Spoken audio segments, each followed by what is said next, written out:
Hello everyone, I hope you're having a fantastic week and that you're enjoying this unit on decision making as much as I am. Now, I know we talked in great detail last week about decision making processes and how to make sure you're on the right track, and this week I want to share just a couple quick thoughts with you on decision making, and I hope that they'll be helpful to you. To start, let's take a look at this graphic from this week's lesson. This should be very familiar to you, and you should know that when you're making a decision, it's helpful to ask yourself if you really understand the problem, if you have the information that you need, and if your decision aligns with your values. If you're using this process, chances are you'll be on the right track to making a sound decision. But I would like to introduce one more question to this process and to this workflow.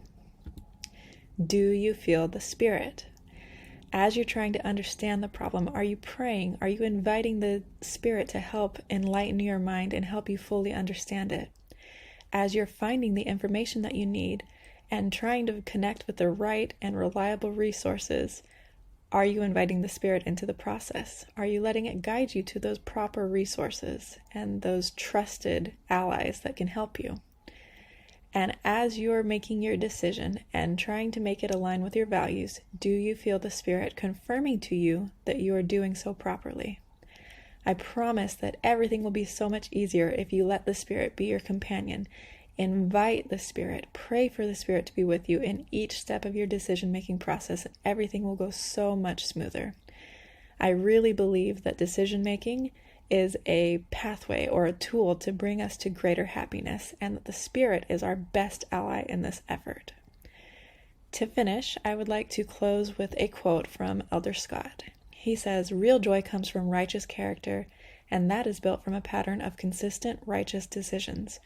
When the things that you acquire are used as tools to help others, they won't rule your life. Your righteous decisions determine who you are and what is important to you. They make doing the right things easier. For happiness now and throughout your life, steadfastly obey the Lord no matter what pressure you feel to do otherwise." So often we feel pressure from one place or another to make our decisions, to make them quickly, to make them in a certain way. But that's not necessary, and that doesn't lead to true happiness. True happiness comes through righteous decision making, and the best way I know how to do that is with the companionship of the Spirit. So I encourage you, I invite you to make the Spirit a part of your decision-making process. Make it a point to include that Spirit, to let it guide you and to help you and support you. And I promise that it will be so much easier to know you're making the right decisions. Thank you for taking the time to watch this video, and thank you for all of the effort that has gone into your studies so far this semester. You are doing wonderful things, and I'm so excited to see all that's left in store for you. Thanks again, and have a great week.